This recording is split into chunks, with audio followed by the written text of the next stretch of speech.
Vamos começar, então. Kardec, nós sabemos, ele foi, dentre muitas coisas, um educador por excelência. Então, ele, nesse processo de educação, ele sabe da importância que tem o contexto em que Jesus nos trouxe o seu ensino moral. Então, ele, na introdução de O Evangelho segundo o Espiritismo, ele nos diz: para a compreensão das passagens dos Evangelhos, é necessário se conhecer o valor de muitas palavras que caracterizam os costumes da sociedade judaica.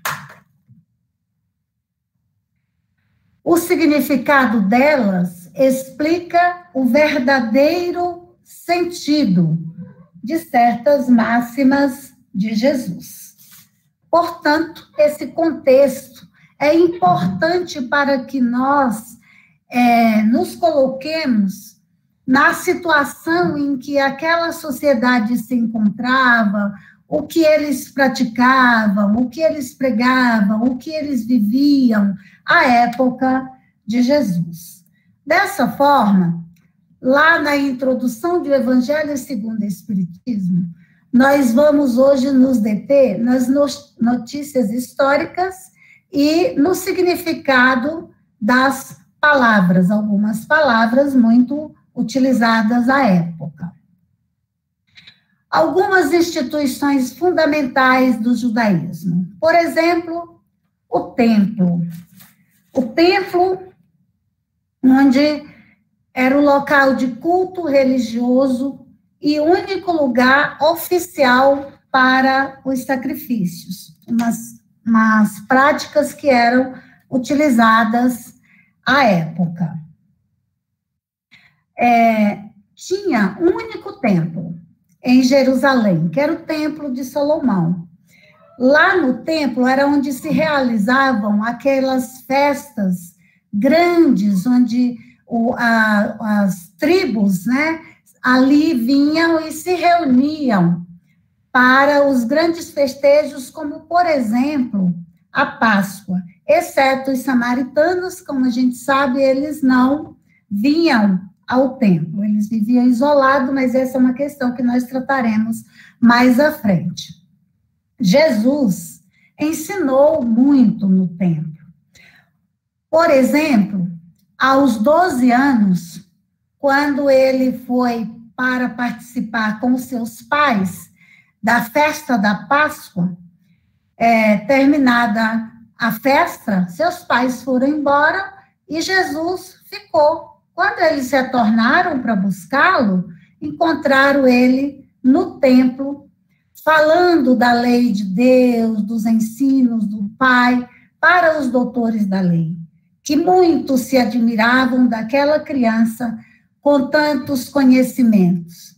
Questionado por sua mãe, né, ele disse que ali estava cuidando dos negócios de seu pai.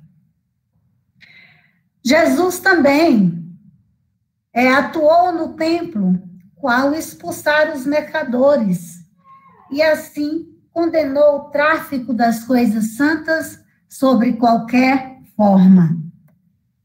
Um outro exemplo de Jesus, dos ensinos de Jesus que se passaram no templo, foi o óbolo da viúva.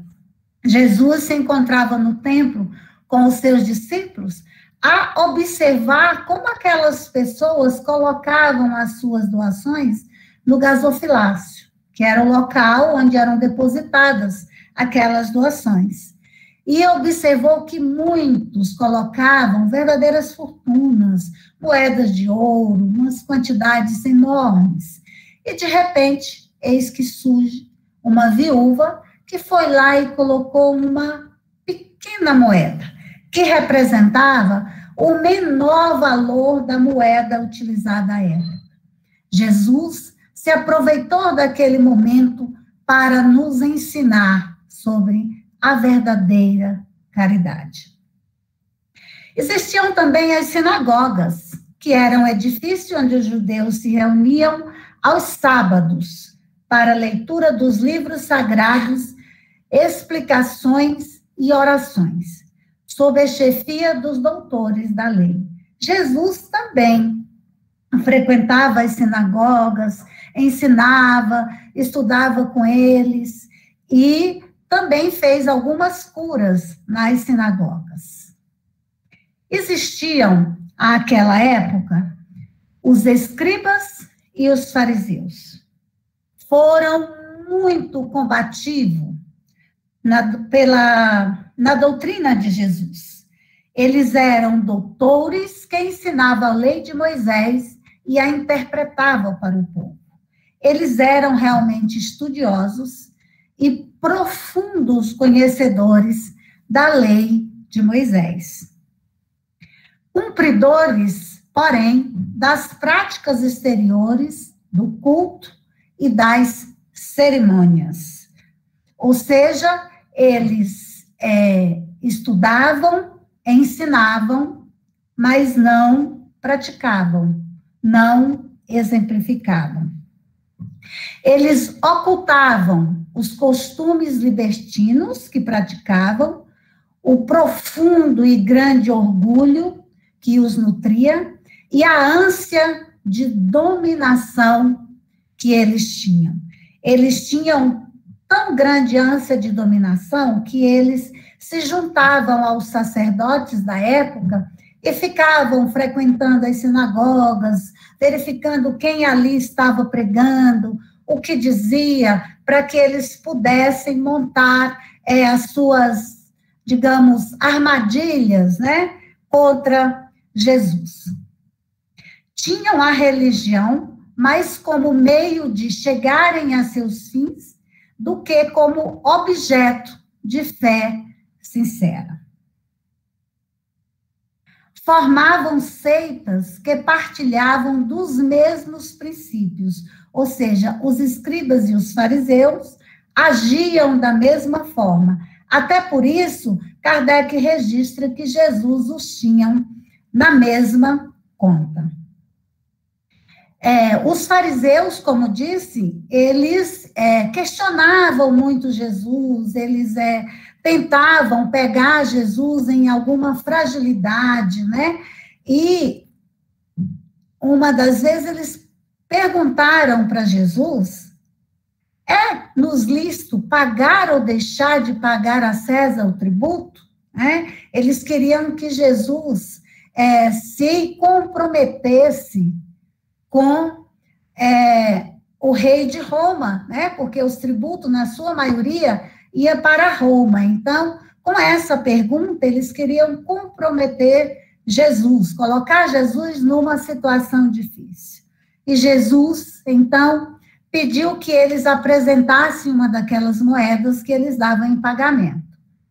E ele questiona os fariseus sabiamente: de quem são esta imagem e esta inscrição?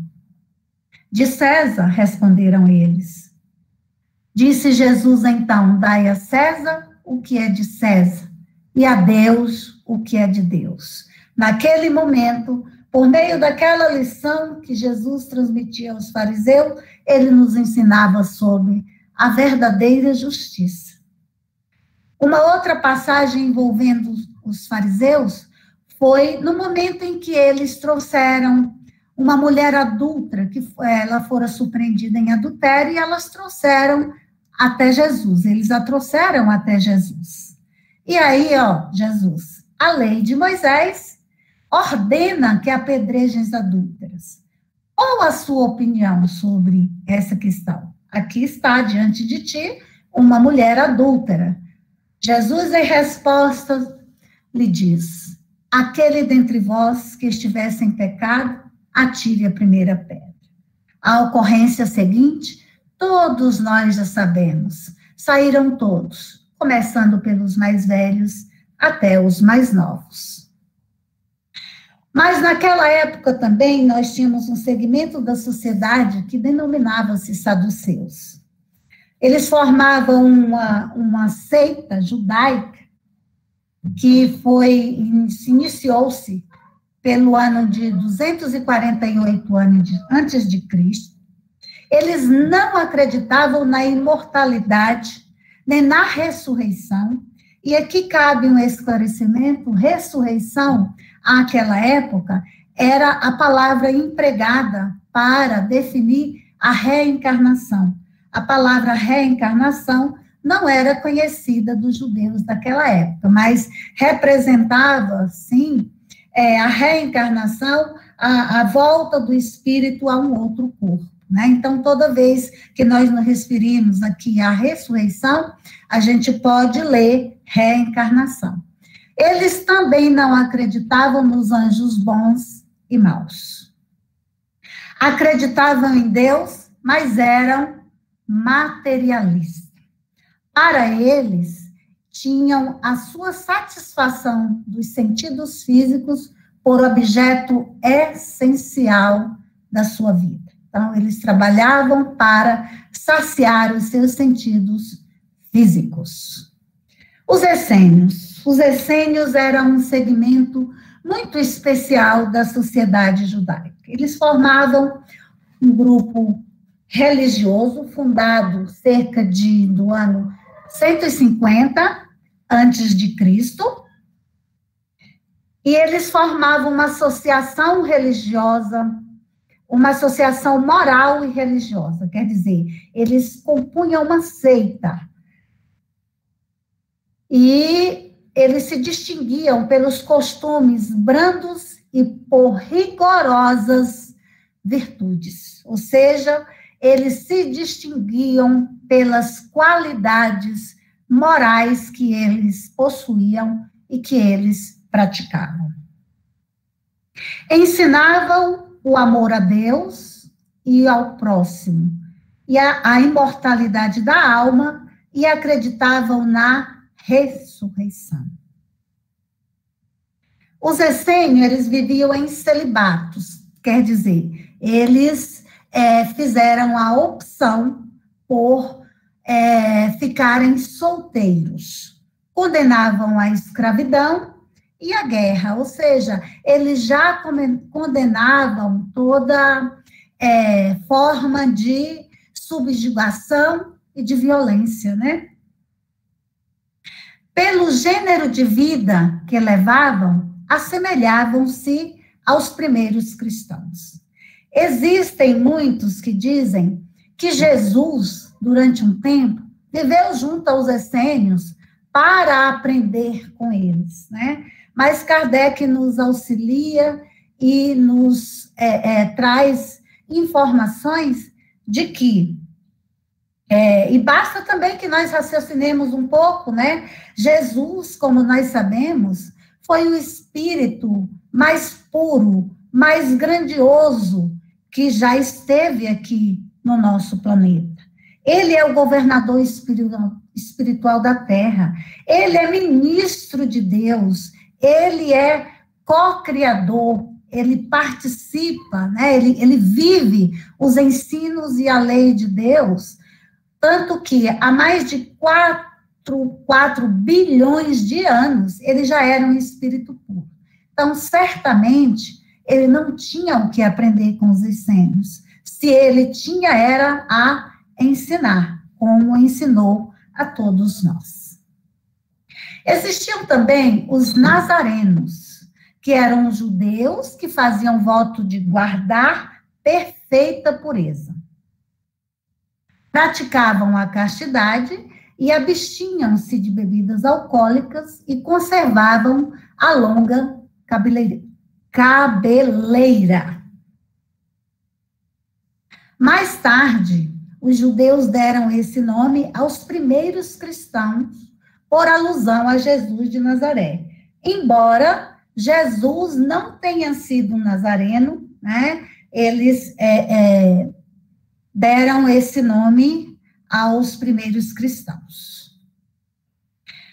Tínhamos também, como representante da sociedade judaica daquela época, o segmento dos publicanos. Quem eram os publicanos? Eram os responsáveis pela arrecadação de taxas, tributos impostos, né? Já bem se vê que eles não eram pessoas bem vistas, né? Porque desde sempre ninguém gosta muito de pagar imposto. Então, eles eram considerados gente de má vida, pelas riquezas que alguns, não todos, adquiriam por meio de lucros ilícitos, né? Então, embora a gente esteja aqui analisando o contexto histórico da época de Jesus, né, nos parece que não está muito distante da nossa realidade. O imposto foi o que os judeus mais dificilmente aceitaram. Daí nasceram várias revoltas, né? Eles não aceitavam o pagamento do imposto que era cobrado pelo Império Romano. Eles se sentiam lesados, né? Mas aqui, na figura dos publicanos, a gente não pode deixar de lembrar essa figura que é muito marcante, né? Zaqueu. Zaqueu, como a gente vê, de estatura pequena, ele tinha muita vontade de conhecer Jesus, né? Mas a sua estatura não lhe favorecia muito. Jesus estava sempre cercado pela multidão. E aí ele teve a ideia de subir numa árvore, porque ele sabia que Jesus ia passar por aquele local, e ali ele ficou esperando. Jesus, ao se aproximar, se dirigiu a Zaqueu e disse: Zaqueu, desce daí, apressa-te em descer daí, que hoje eu vou até a tua casa. E Zaqueu, muito animado, foi esperar Jesus na sua casa. Quando Jesus lá chegou, Zaqueu estava diante do mestre Jesus, ele disse: Senhor, eu dou metade dos meus bens aos pobres. E se eu lesei alguém em qualquer coisa que seja, eu devolvo 4 vezes mais do que eu lesei. E aí Jesus disse para Zaqueu: Zaqueu, hoje a salvação entrou na tua casa. Mas nós tínhamos também os portageiros. Os portageiros eram arrecadadores de baixa categoria. O que eles faziam? Eles eram encarregados das cobranças das entradas nas cidades. Então, as mercadorias que circulavam de uma cidade para outra tinham determinados locais, as barreiras de entrada naquela cidade. E esses portageiros eram responsáveis por fazer essa cobrança e essa legalização dessa mercadoria. As suas funções correspondiam a dos empregados de alfândegas e recebedores dos direitos de barreiras. Talvez, assim, quando a gente fala da alfândega, fique mais próxima do nosso entendimento essa informação, né? Quando a gente está chegando de um outro estado, ou de um outro país, a gente sempre encontra essas barreiras alfandegárias. Sofriam a mesma repulsa que pesava sobre os publicanos. Mas também existiam os samaritanos, aqueles que nós dissemos que eles não frequentavam os templos, né? Eles não iam a Jerusalém. Os samaritanos viviam na Samaria, capital do reino dissidente de Israel. Samaritano somente admitia o Pentateuco, que continha a lei de Moisés. Para os judeus ortodoxos, ou seja, aqueles judeus tradicionais que viviam rigorosamente aquelas determinações das religiões, eles eram heréticos, eles não se submetiam às regras estabelecidas pela igreja. E por essa razão, eles eram desprezados e perseguidos, né? E certa vez um fariseu perguntou a Jesus, né, sobre quem seria o nosso próximo. E Jesus, né, se aproveitou exatamente do exemplo do samaritano, que parecia que era aquele mais distante, né, de todos, considerado herético, que era desprezado e perseguido, para nos deixar uma grande lição. Conta-nos, nessa passagem do Samaritano, sobre aquele homem que descia de Jerusalém para Jericó e ele foi assaltado. Então, ele ficou muito machucado e ele ficou como se estivesse morto. Por ali, passou o levita e entendeu que ele não tinha absolutamente nada a ver com aquele cristão que ali, com aquele ser que ali estava machucado. Em seguida, passou o sacerdote, que teve a mesma atitude. Mas vindo um samaritano, cuidou dele, levou ele para a hospedaria, cuidou das suas feridas, e ainda pagou todas as despesas, e ainda o recomendou para que o dono da hospedaria tivesse cuidado, até que ele se recuperasse. Então, Jesus volta para o fariseu e pergunta: quem foi o próximo daquele que estava ali no chão, precisando de ajuda? E aí, o fariseu respondeu para ele que tinha sido aquele terceiro, sem ao menos se referir à palavra samaritano. Tal era essa secreção, tal era esse desprezo que eles nutriam por esses samaritanos. Existiam também os terapeutas, que eram servidores de Deus ou curadores. Eram judeus contemporâneos do Cristo. Tinham muita relação com os essênios, né? Aqueles lá virtuosos, né? Cujos princípios eles também adotavam, né? Os princípios que os essênios já praticavam. Representavam o traço de união entre o judaísmo e o cristianismo. E para as nossas reflexões, nós, diante de todo esse contexto, de tudo apresentado da sociedade judaica da época de Jesus, nós trouxemos uma pergunta para que cada um de nós reflita sobre ela. Passados mais de 2000 anos, com qual segmento da sociedade judaica da época de Jesus mais me identifico? É uma questão muito pessoal, que cada um deve responder para si mesmo. Mas nós acrescentamos, seja qual seja a resposta, nós encontraremos o consolo e o caminho seguro a seguir nos ensinamentos que o Cristo nos legou, que se encontram nesse código de moral universal, que é o Evangelho segundo o Espiritismo. Que a paz do Mestre Jesus continue em nossos corações hoje e sempre.